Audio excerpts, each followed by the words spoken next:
How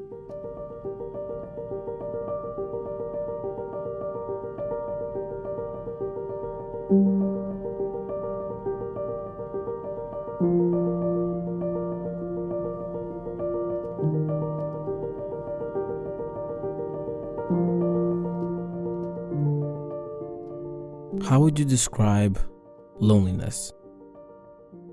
This is probably one of the hardest questions for me to answer. It's something I've gone through myself multiple times in my life, but still one that I struggle to put into words myself, and I'm not alone in that. While it certainly can be described as a state of mind or nagging feeling, I think it's not quite enough. It's like living your life behind a glass wall. One can see people on the other side, interact with them, talk to them, live a more or less normal life, but still be unable to make meaningful connections. People cannot traverse the glass. It's like you've just been forgotten by society, feeling like an extra in your own story, morally absorbing the world while only others get to actually live in it.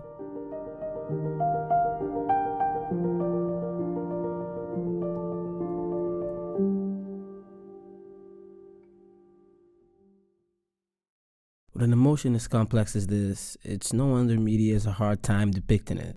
While depression has become a very trendy topic recently, finding art that speaks about it in a nuanced and effective way is rarer than ever.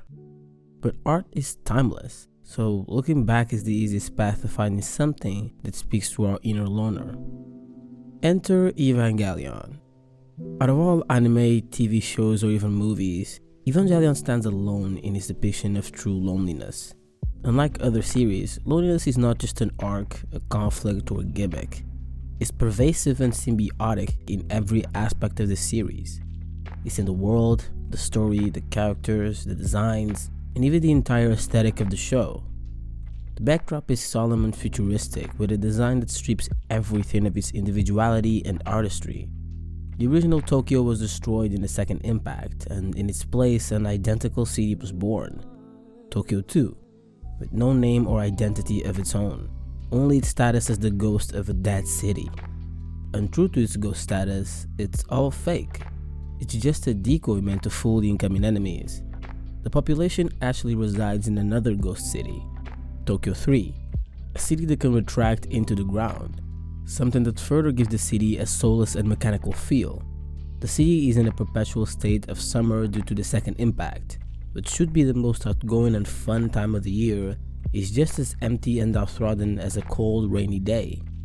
The deafening sound of the cicadas, the empty streets, stations, movie theaters, and the constant unwavering heat all come together to create this uneasy feeling of isolation and abandonment.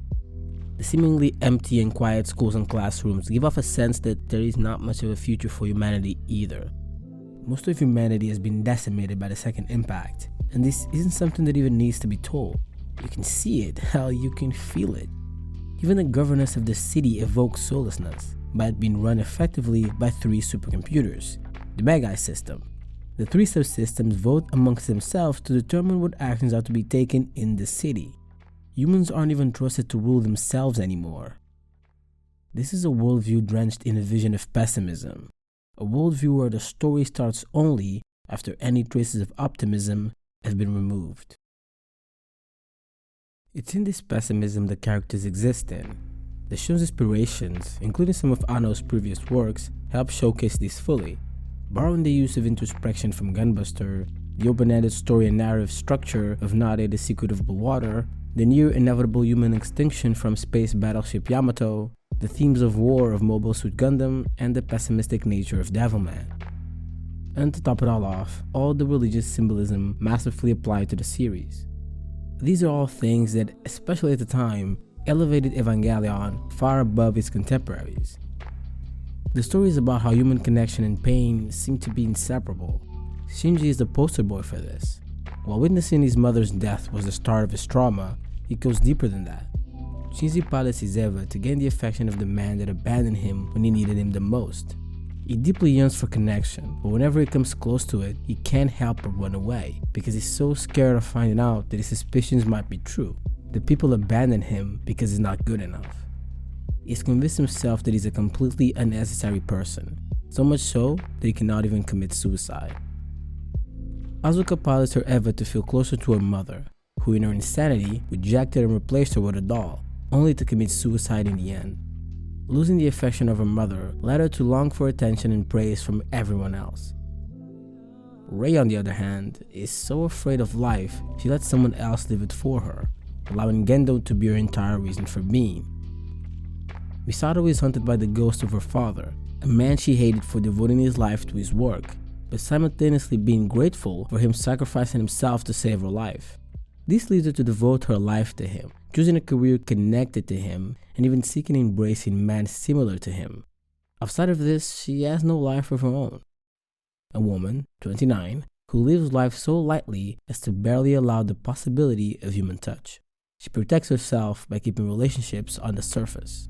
This is what leads her to invite Shinji to live with her, to fill this void. Even Gendo, the villain of the series, is the same way. Gendo enacts his plan to cure his own loneliness, to reunite with his dead wife, becoming a monster in the process. Gendo is essentially a version of Shinji that continued down the path of self-hate and fear of connection. He casts a heavy shadow not only on Shinji himself, but also his relationship with Asuka. And of course, the Human Instrumentality Project, a plan that can itself be summarized as an attempt to end human loneliness by merging humanity into one single entity. This is something deeply personal to Anno himself, as he's had an extensive battle with clinical depression for the majority of his life. And like so many of us, he sought something to find solace in. In the case of Anno, he turned to otaku culture. Anime, manga, video games. If he couldn't find a place to belong here, then maybe he could find it in another world. Hikikomori. This is the name given to those who withdraw themselves from society and go into isolation. This is Anno's perspective, and you can definitely see it on the show. And what surprised me the most while rewatching is just how relevant it still is today. Loneliness has become an epidemic we can't control nor understand. Nearly half of Americans always or sometimes feel alone, with most feeling that no one knows them well. While in Britain, a third of the population says that they often feel lonely. In Japan, more than 500,000 people under 40 haven't left their house or interacted with anyone for at least 6 months. In Canada, 28% of households are now solo, and in the EU, that figure is 34%. Variations on these numbers are propagating all over the world. Suicide rates are the highest they've been since World War II, and youth suicide is especially alarming, being at its highest point since 2000. Increasingly, a number of people are not just harming themselves, but lashing out at society as a whole. The numbers are grim, and we don't seem to have a lot of answers as to why this is. You would think that by 2017 we would have figured out how to properly connect people. But it looks like we're getting worse at it. Loneliness has become a pandemic. It does not discriminate on age or gender or borders. It happens all over the world, and it happens most frequently to those of us who are already vulnerable. This applies not only to the hikikomori, but to the millions of people that are suffering from loneliness today. Despite all the tools we have for unprecedented ease of communication, we seem to be farther and farther away from each other, and more enclosed within our own solitary prisons. This is eerily similar to the message within Evangelion. Our main trio from the show suffer from this exact thing. All three have shut themselves from the world, afraid of being hurt again, and in the process been left behind. The reason they come together is because they see someone just as lonely as them in each other. This is why Misato wants Shinji to live with her, and also why Asuka ends up living there too. Shinji and Asuka are attracted to each other also due to this. But that's the extent of it really. These relationships never develop further. This is especially clear during the midpoint of the series. The tone becomes more comedic, the situation's not as dire, and the characters appear to be having some modicum of fun. Watching the series now, this part is what surprised me the most. The dancing, the laughing, the light bickering, it all feels fake. In reality, they've all gone back to their shells. They're not really communicating about their shared experiences and traumas. So instead of lifting each other up, they bring all themselves down. From there, the show gets to its darkest turn yet. Three characters that know they need each other, but can't bring themselves to get closer. These changes in tone make the show feel raw and unpredictable, something very few shows can emulate. This is due to the myriad of troubles Anno faced during the production. I started this production with the wish that once the production was complete, the world and the heroes would change. That was my true desire. I tried to include everything of myself in Neon Genesis Evangelion. Myself, a broken man who could do nothing for 4 years, a man who ran away for 4 years. One was simply not dead. Then one thought, you can't run away, came to me, and I restarted this production. It is a production where my only thought was to burn my feelings into film. The rhythm of the show mirrors Anno's own mental state. Episodes were produced linearly, and Anno's mental health changed during production. Halfway through, he picked up a book about mental illness on a recommendation from a friend, and it changed his life. Finally, he understood what he was battling his entire life and just couldn't understand. Depression. And this time he couldn't run away from it. So he doubled down. From this point on, episode 16 to be accurate, Evangelion becomes darker, more tragic and apocalyptic. Relationships break down, and the conflicts become ever more hopeless. Everyone has felt this way, and everyone tries to drown it out with something. Alcohol, drugs, sex, or whatever. I myself have been through this. Shutting myself in my room with something on the screen, waiting for the day to just be over. Completely shut off from the real world. Lost in some imaginary land where I can be anyone I desire. Where I have a purpose. And where I can't get hurt. At some point in our lives, all of us have wanted to escape, to run away from our problems. This is what Evangelion managed to capture so beautifully. Ikikomori and just about everyone has felt like this at some point in their life. And today, with how social media can intensify this feeling by showcasing people living their so-called best life, it's easier and easier to feel left behind. And this is what makes Evangelion one of the greatest pieces of animation we've ever seen.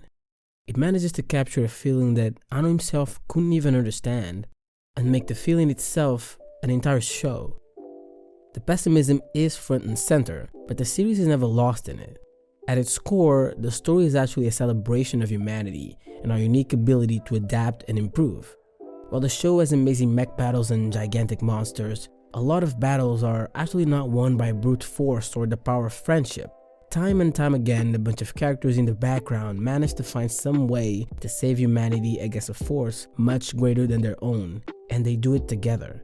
These characters aren't geniuses nor heroes, not even characters that we care about. They're just scientists and soldiers that weren't chosen even, but just employed at Nerve. They managed to survive the apocalypse, to bring humanity back from near extinction, to clone a literal god, and outsmart an onslaught of near-divine foes. And these characters are essential to understanding the ultimate takeaway from the series. In the original, we see Shinji accepting that it's okay for him to be weak and that he needs others to complement his failings and allow him to improve. In the end, he finally accepts help and reunites with everyone. The very people that were just in the background, not only for the audience, but to Shinji himself. In the end of Evangelion, the show goes even further in putting these characters in the foreground. In the end, while facing death, we don't see them as heroic sacrifices or just mindless props. We see them as human beings, dying while seeing their worst fears and deepest insecurities. They were just as lonely, fearful, hopeful as any of the main characters. This is crucial because it's something that our POV characters never understand about each other or others. They are so wrapped up in their own heads that they never understand that everyone else is suffering and struggling just as them, but with one major difference. They struggle together. When the time comes and they need to make something happen, they put everything aside and take a leap of faith together. It's by realizing they're not alone, by sacrificing themselves for others, or just by finally trusting someone. It's accepting the pain and choosing to live regardless of the consequences. And no one can guarantee that this will work, that it won't hurt or that it will save you, but it's better to try and suffer than to never try at all. Not regardless of the hurt or risk, but because of it. Because without risk, you eliminate all possibility.